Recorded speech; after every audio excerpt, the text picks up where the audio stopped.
how can it ever be a mistake in science to fix bad data? Like, explain it to me. And when they try to explain, it just comes out as weird word salad that I read and I go, this doesn't even seem like an explanation. It's not even something I can agree with or disagree with. It just doesn't make any sense. But here's the best I can come up with is that when I was saying, if you know your data is bad and you know what it should be, it can never be wrong to turn bad data into good data.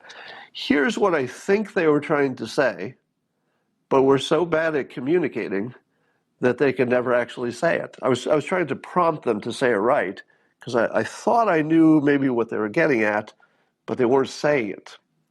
Here's what I think. So it's my best guess of what the people who are smarter than me were saying. And it goes like this. You have some data, you do your model, and the model doesn't give you what you want. If you go back and adjust the data so that you can get the model you want, well, that's not science. I agree with that. I completely agree with that. That's not my question. The question was, if you knew it was wrong and you knew what was right, can it ever be a mistake to fix it?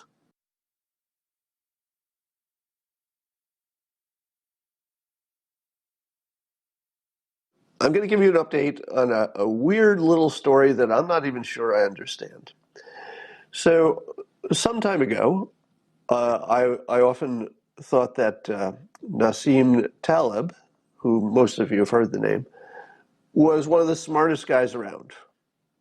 He wrote The Black Swan, which is sort of a brain-breaking idea and totally accurate and good. It was a huge bestseller. And he says lots of other smart stuff. But he and I had a little disagreement online, along with some other people on Twitter, and I ended up just blocking him for being a dick, right? So I didn't block him for being wrong. I just blocked him for being a gigantic dickhead. Now, I'm pretty sure even his friends would agree. He has that kind of personality that I think you could ask his family. I blocked Nassim for being a dickhead. What do you think of that?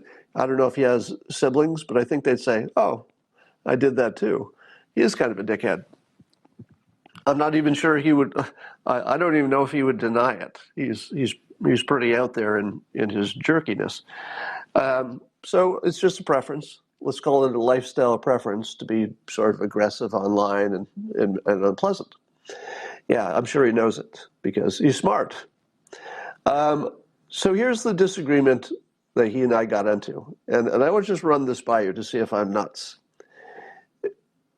I think the question was climate change, and the setup was this, that some data was collected, some projection models were created, and then the people who did the models went back and they said, oh, we've got some errors in our data, we believe, and we think we can correct it this way.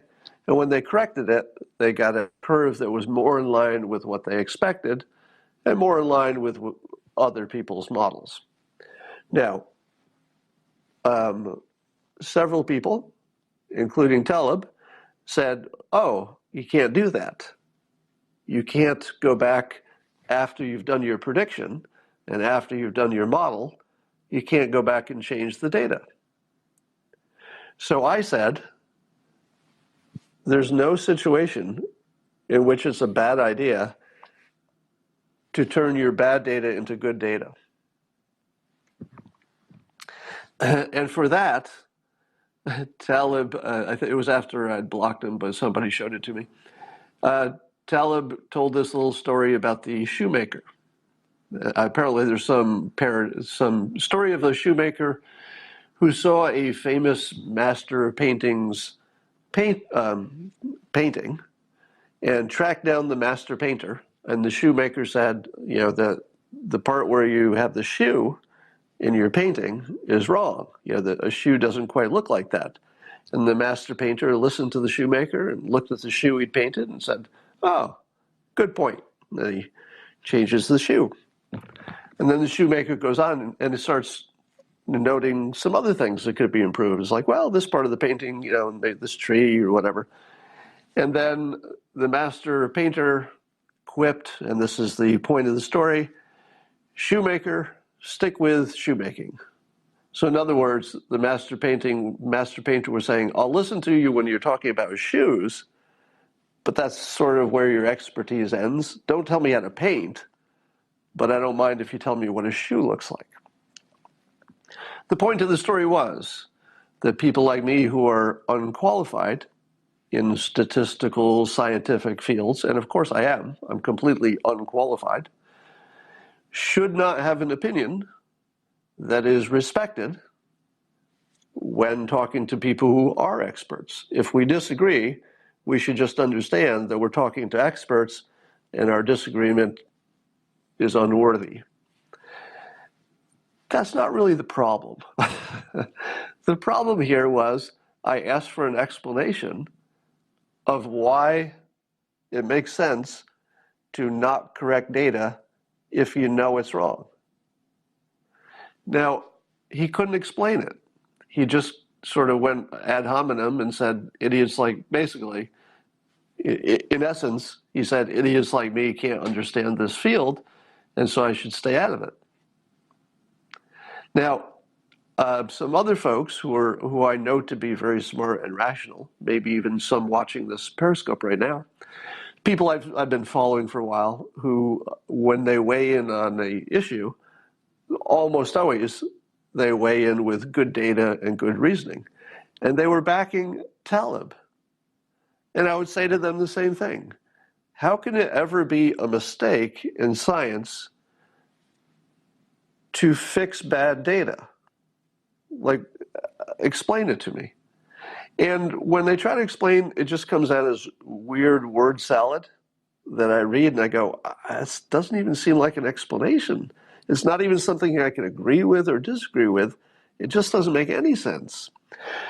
But here's the best I can come up with is that when I was saying, if you know your data is bad and you know what it should be, it can never be wrong to turn bad data into good data. Here's what I think they were trying to say, but we're so bad at communicating that they could never actually say it. I was trying to prompt them to say it right, because I thought I knew maybe what they were getting at, but they weren't saying it. Here's what I think. So it's my best guess of what the people who are smarter than me were saying. And it goes like this. You have some data, you do your model, and the model doesn't give you what you want. If you go back and adjust the data so that you can get the model you want, well, that's not science. I agree with that. I completely agree with that. That's not my question. The question was, if you knew it was wrong and you knew what was right, can it ever be a mistake to fix it? And so just an hour ago, I gave this example. Let's say you had the document from the original measurements. So you've got the actual, let's say you took a picture of the thermometer. This is just a hypothetical. You took a picture of it, and it said the temperature is 92 degrees. Then you check the database that you used for your model, and you see that somebody put a typo in there, and they changed it to 29. They just reversed it. Now you've got the original, so you know what the original data was, and you can see that it was just transcribed wrong. It's obvious. Under that situation, would it be incorrect to change your database to what you know is right? It's obviously just a typo. I say there's no situation in which that's a mistake in science. The people who were arguing with me were changing the situation to you've got some data that's maybe wrong or maybe right, and you replaced it with other data that might be wrong and it might be right, but you don't really know. Well, of course that would be a mistake. You don't have to be a scientist to understand that if you don't know you're fixing the data, it's a mistake. But the example was that you know it's wrong, right?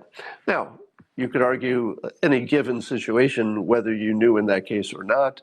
I think the situations were things such as there were some measuring stations that had been in secluded areas, but then somebody built an airport next to it, which warms up everything because of the concrete. So now you know that these thermometers are running hot compared to the other ones in the area. Is it a mistake, once you know for sure why they're running hot? I mean, there's not much doubt about it. Is it a mistake to take them out of the mix or to adjust them so that they're compatible with the thermometers that had not been affected? It doesn't look like a mistake to me, but hey, shoemaker, stick to shoes.